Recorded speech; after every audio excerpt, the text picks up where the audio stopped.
Jesus Christ. He is our Guru, spiritual master. That's a fact. Don't take him otherwise. You don't take Jesus Christ, that is insignificant, great personality. Why should I think of him as ordinary human being? That is Naraki Buddha, Jesus Christ, Son of God. He tried to preach according to the time, place, circumstances, country, people. He wanted to deliver God consciousness. In 3 years what he did, is wonderful. Without following the Guru's instructions, there's no question of appreciating who he is, or his work. And this word, Jesus the Christ. Christ means God. So originally it was Jesus of the Christ, meaning he was Son of God. Yeah. That Christ is Krishna. Yeah. Same word. Krishna.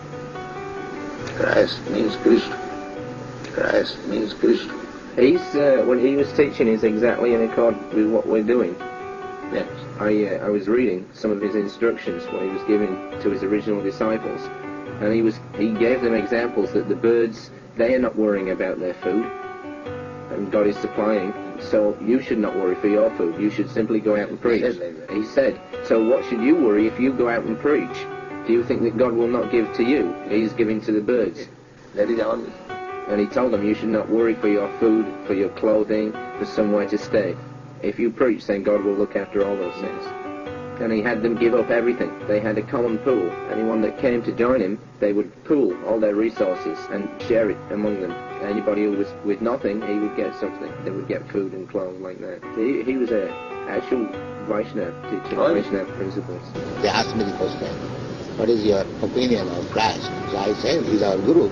We accept him. Preaching God's message is Vaishnava. Anyone who accepts God, he was explaining kingdom of God.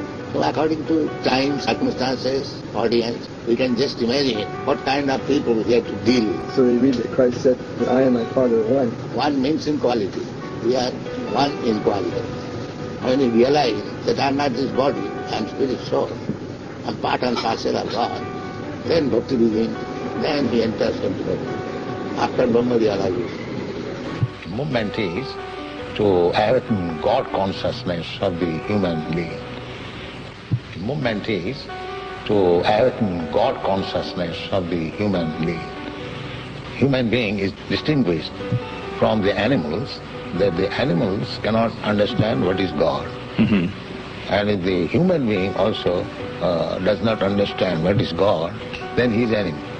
I see. And so your movement is to bring about an understanding of God among human beings. Yes. You say that Hare Krishna consciousness pretty much takes the absolute truths from the Bible, the Quran, the Torah, and the Vedic. Religion means to understand God. Don't you run into conflicts at all or contradictions in those particular philosophies? No, I don't find any conflict because the ultimate goal is God. So you have to understand God and try to love Him. So you can go through any religious process. You can go through any religious process. If the goal is attained, that you understand what is God, and you try to love Him, then your life is perfect. Why do we see so many of your followers chanting almost all the time? Chanting means to keep association with God always. Chanting means to keep association with God always. This is transcendental vibration. Just like a radio message, if you keep contact with the radio message, then you know everything what is going on outside. Similarly, this transcendental sound, Hare Krishna, if you chant, then you keep connection with God directly. Hare Krishna, if you chant, then you keep connection with God directly. And Hare Krishna means what? Hare Krishna means addressing the energy of God, and Krishna means God. Hare Krishna means addressing the energy of God, and Krishna means God. Hare Krishna means addressing the energy of God, and Krishna means God.